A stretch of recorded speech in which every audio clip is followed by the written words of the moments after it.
Good morning, ladies, and welcome to Elle'vate, the podcast that's dedicated to inspiring, motivating, and promoting all of the fantastic women here in our community and across the whole world.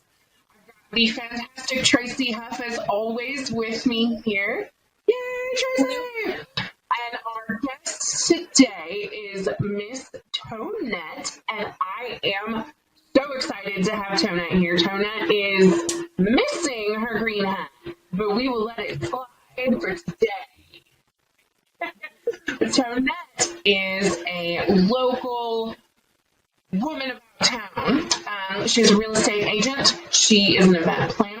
She owns her own cooking business, and just from the events that I have been at and participated, where she has also been, I know from experience that she is fantastic about helping to empower and motivate other women in the area. So welcome, Tonette.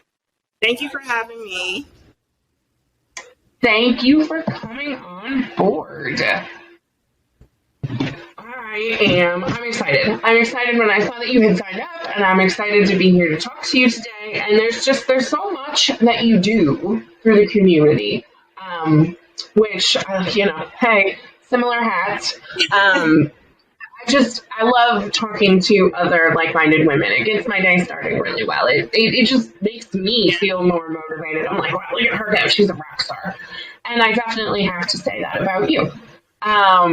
And I don't know where you find the time, because you have kids too, right? Three kids. Three. Yeah. Wow.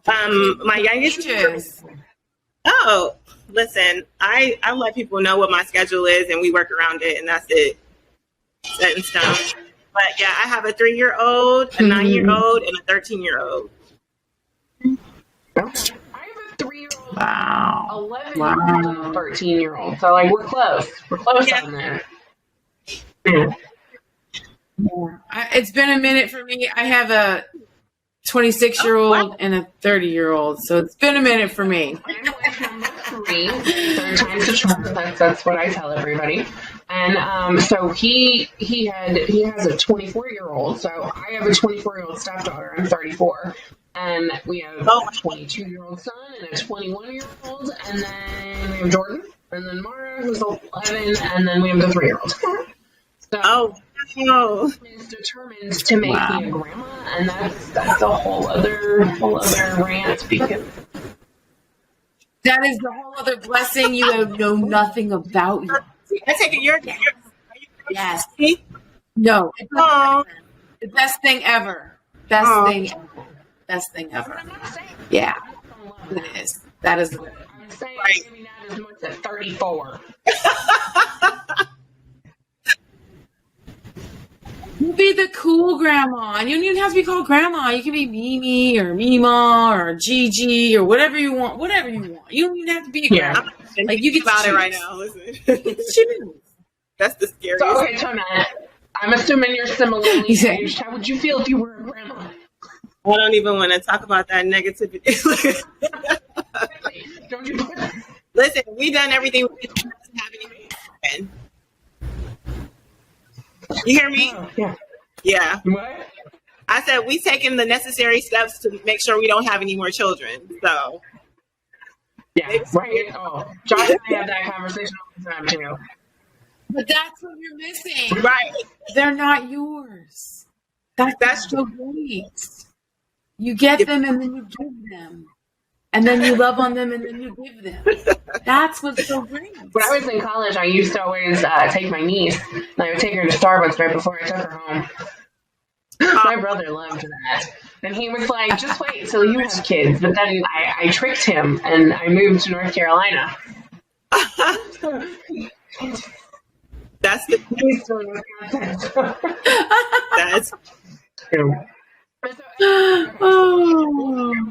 that I really saw on Facebook the other day, and I wanted to bring this up because Tonette just sold a gorgeous house. A gorgeous house. That house was so pretty. Tell me more about that. That was pretty. I wanted it. Right. Oh my goodness, I wanted it. I showed it to my daughter. The daydream together, and she was in love. She's like, I want to live in a house like that. I said, we will. But for the most part, I came up upon these clients. They called my lead service, right?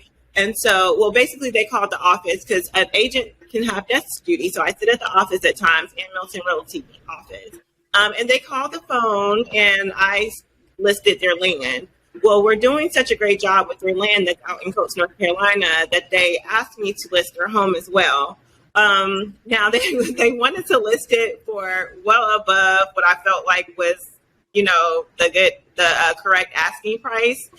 So I talked them down to a reasonable asking price, and we got, they got what they desired to walk away with. So that was great for us. But I had no clue beforehand what the house looked like until I went to this survey, take pictures, ask questions, which I call a listing appointment. It's just gathering all intel details that I can. But when I stepped onto that porch and the blue doors and the fan it felt like a getaway. It literally felt like a getaway. Yeah, it's a beautiful property. I'm sorry?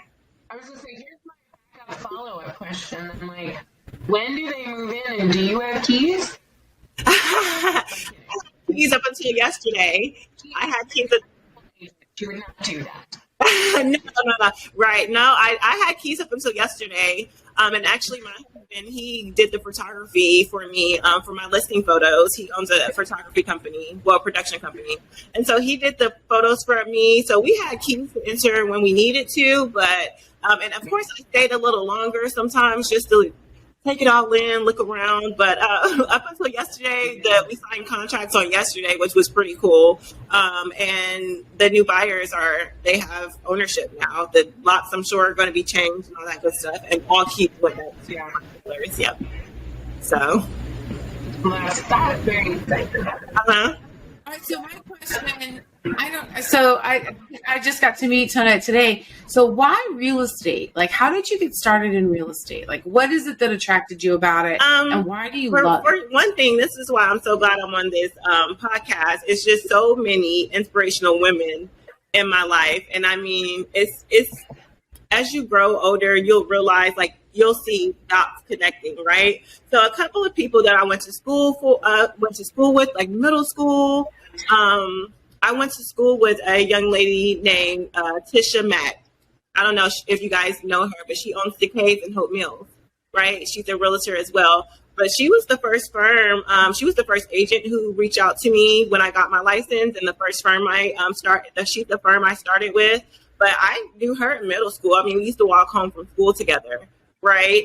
And then I feel very encouraged by a young lady named Kendra Connors. She has this Facebook group, and it's it's called Shiva Came, and I'm in that group a lot because we talk about spiritual things in that group. But also I don't know, I was never close to her, but I feel like my brother may have known her. But just seeing people who I grew up with in real estate and taking off, I said, you know what?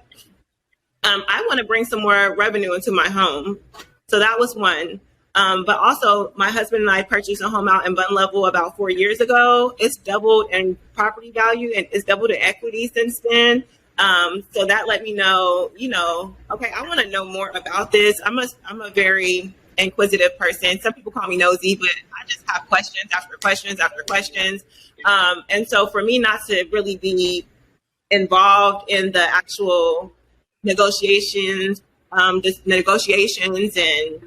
for a realtor to do that. And I'm like, well, what all did she do? So that is another thing that made me go into real estate. It was just an additional source of income for me at first, but here we are. It's turned into quite a bit more than that. Because, okay, so reading through.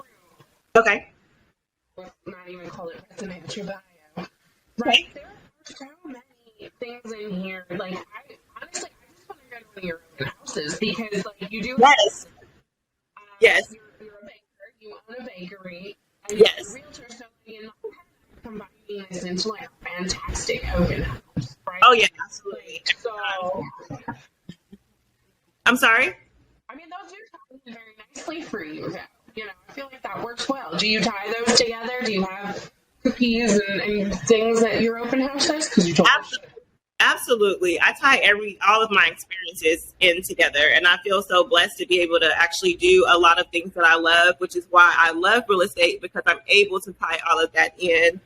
So for an open house, of course, ambiance, we have the music going, and I'm playing like cafe music because I've always wanted to go to Italy.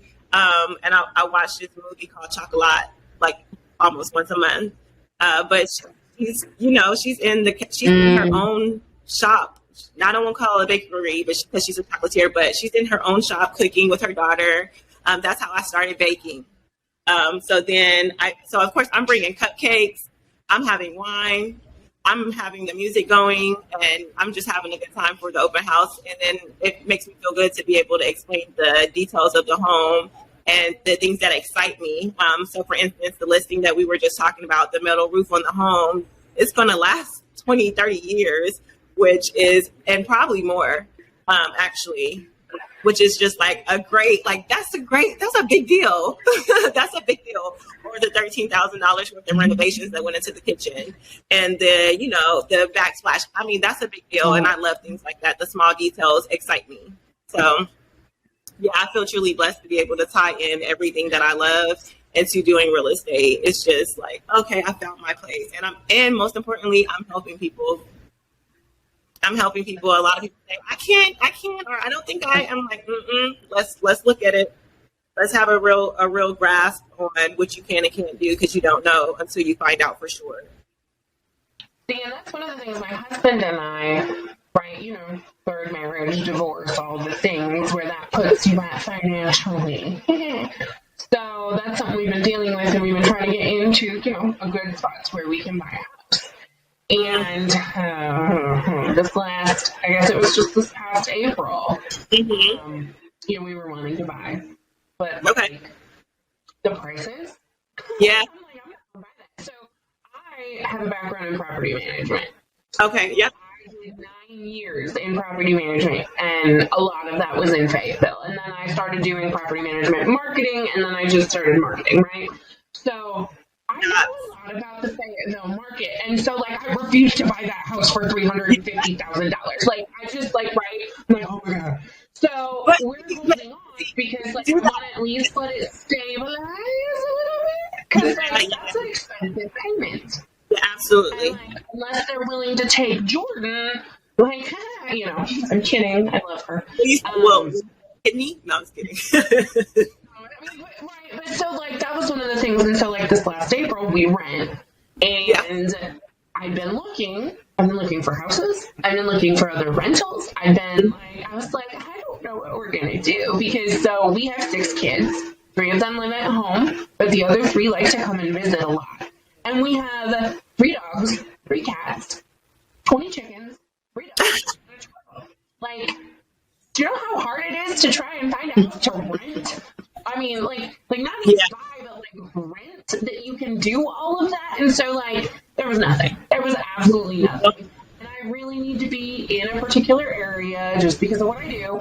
And so there was nothing. And so we had to renew our lease here, and they raised the rent $300 a month. And it was already, and I looked, and I had one of my friends do a comp for me of the market, and when she came back, that was pretty much what I expected, that they would raise it, and they actually didn't raise it as much as I was worried they would. Right. They did, and I'm like, ah. So now our rent is ridiculous, and I still want to buy a house. Yeah. So tell me, okay, because this is basically what I do. So I listen to the issues or the non-issues. And like I told you, I haven't had an easy transaction yet, right? So tell me though, are you willing to move into a fixer-upper to have the space? And Josh is super handy. And actually, so if I had my way, I'd buy an old farmhouse and we remodel it, with lots of land. That's ideally what I want. I would love to have a shop for the chickens, and I have to have a coop eventually. And then if I want to get a llama, right? I want to get a llama.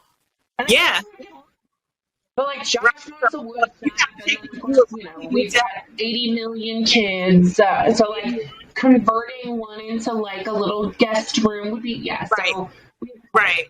So then what zip code, what areas did you look in? Like, what's your commuting time? I would like to be in the Hope Mills-ish area, but I'm willing to, like, you know, go. I don't want to be in town. Obviously, I want a couple acres. So, but I like, you know, yeah. Cedar Creek is nice. The Vander area is pretty nice. Like I work out in Vander 2 days a week, and I've gotten to where I love that area. But, you know, there's also, like, if I win the lottery, like, I'm moving to the mountains, so there's that. Oh, yeah, I hear you on that one. You'll fly in when you need to, huh? So, I mean, those are the types of things those are the type of issues I handle with my clients currently. I mean, we just went under contract with a gentleman from Michigan. He needed to be in his home before July 1st, so we went under contract within a week, and he also wanted land. Not a huge budget, you know, things of that sort. I mean, and agents, they're equipped to work around that, especially if you're like me and you have to be resilient your whole life and resourceful your entire life. That just adds to my experience and to my creativity. I'm creative. So back up a little bit on that. So what do you mean you have to be resourceful and resilient your entire life? What does that mean? So nothing in particular happened. It's just there really is a difference in the way that people were raised. And so no one in my family had gone to college or finished college when it was time for me to go to college. So those are things we don't know about. We hadn't had to go fill out financial aid before. We hadn't had to do any of those types of things. So there are issues that I ran into. Me too. I joined the Army. I was the first one in my family that wanted to go. And one of my teachers was like, take the ASVAB. And I joined the Army. I mean, for the same reason. Like I get that. Situations like that. But not to mention, I was a hard-headed young lady, a teenager. So I did things my way. I'll be honest with you. Examples, please. Like, let's be real. Okay. Like, what did you do? Like, this is steal a car? Yeah. Oh, nothing happened. It was just life, and I had to become resourceful because of my circumstances. So, for instance, you want the meat. So, for instance, I'm going to college, right? But I don't want to. I'm not the type of person. I don't settle. I don't want to just go to any college, and I don't want to go for medical, which is what my grandma tried to tell me to go for. You need to go to med school. Or you need to become a nurse. That's what you need to do. That's going to give you financial security, so on and so forth. And not to mention, we pretty much lived with my grandma, until I can't even remember, maybe 16, 17. I didn't even think I didn't think about even ever having my own car, right? Because we caught rides everywhere. So that wasn't even something, that was an aspiration of mine. Yeah. So, and I had a great childhood. So then what created the shift for you? Because it sounds like you were in this environment, you were happy, you were supported, you had a great environment, but there was still you started to see bigger and be bigger and want to be bigger where you were. So what happened? How did that get created? I'm still figuring that out today. And I just never felt like I fit in. So it made me go look elsewhere, right? The most important things that make me who I am, some of the most important things, which is my faith, my family connection. I learned that from my family. But I'm telling you, up late at night watching I Love Lucy before I went to school and elementary school, just laughing all night. I don't know another child who's doing that. Or when I got in high school, just watching Sex and the City, that was big for me. That was huge for me. And my mom, oh my goodness, she wanted to take me to etiquette school, right? To learn how to play sports and stuff. And that's just not even where I'm from. It's not, that wasn't my lifestyle. So I was like, you want me to be somebody I'm not, But now I'm so glad that I know how to play sports and a play setting, just stuff like that. My mom was very influential in my life. But because she pushed me in certain ways, I was able to I never saw a difference, like color or anything, when I was watching Sex and the City. I just saw I connected with her, Carrie, and all the characters. Actually, I connected with them on a spiritual level, on a mental level. So I don't see those blockages because my mom made me. She expand your vision and start looking bigger. So is that where your unconventional goals come from? So you wrote down here with us that your unconventional goals include doing something new every day, being in charge of your schedule, making full use of your talents, being purpose-driven, and having that family work balance. So like, I love those. I love those unconventional goals. So talk to us about those. Is that where that came from, and that's why like you kind of created this life that you've chosen? The part about it is I can't say some of those goals, of course, stem from my mother, but because I've always felt different, they've always told me to do this. When I say I'm hard-headed, go to school for medical. No, I'm not interested in that. I want to go to school for journalism. I don't even know how much they make. I don't know what they do, but I feel like I want to write. I feel like I want to write because I saw Carrie write in Sex and the City, and that's the kind of lifestyle I want to live. So when I say unconventional, I mean, I'm going to walk in, I'm going to say, hey, this is what I can offer to you. I can work. This is how I am at FTCC because I teach cooking courses at FTCC, right? And so I walk in and I say, hey, I'm the owner of Pleasant Surprises. I would like to work Tuesdays and Wednesdays from 8 to 5. If that is something that you would allow or that you need, I can offer you excellent and seamless service. I'll partner with you. I'm ethical. I'm going to show up. I'm going to show up on time, and we're going to have a great time. I'm going to make you guys look good. If that's something you want, let me know. Give me a call. And that's how I do everything. I don't let anyone decide for me. I decide. And if that works, because I feel like a lot of people go in and they're not really open because they want it so bad. But I don't want anything so bad unless it's my family. I don't want anything so bad that I'll compromise, but I won't allow it to overtake me and overpower what my goal is. And I've just grown into that. And that's my new kind of become your new standard. So then give us an example of how that worked out perfectly. You say, I don't know how you're doing all of that. That's exactly how I'm doing all of that because it's worked out perfectly. I do real estate. I do real estate when I'm in bed or on my off day. I teach classes at FCCC only Monday through Thursday from 1 to 4. That's it. I take cake orders, and I only take 3 cake orders per weekend. And sometimes I coordinate events, but I do that. I schedule that in advance, and I do that in advance. And so it has worked out perfectly for me because I set my expectations, I set my boundaries, and I didn't allow it to sway. A lot of times when I step into like a conventional 9 to 5 position, there is someone who is like a lead, right? And they say, oh, I see this in you. This is your talent. I love it. I want to capitalize on that because that's what I need. And I tell them I need to use all of my talents because that is my purpose. And if I deny one of them, if I'm not able to use one of them, then I kind of feel like I'm dying inside. So I don't, because all of them are me. Okay. And so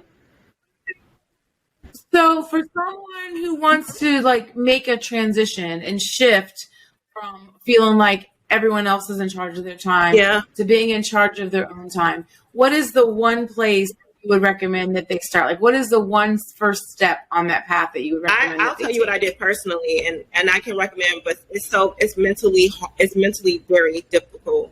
It's a lot of setting of intentions, writing your goals, meditating, and just crying because growth is not easy. Transition is not easy. It's something that doesn't feel comfortable, and it's like building a muscle. So you're fighting through your uncomfortableness. You're fighting through that strain to be able to, and it's really mentally draining. So you have to get to a space where you feel safe, and you can sometimes just cry or just breathe and have your moment. Allow yourself to have your moment, and then come back and recollect yourself and continue. Yeah, I call it sitting in the sniveling chair. I've got like a designated sniveling zone that you sit in for 15 minutes only. Like in those 15 minutes, let it all out.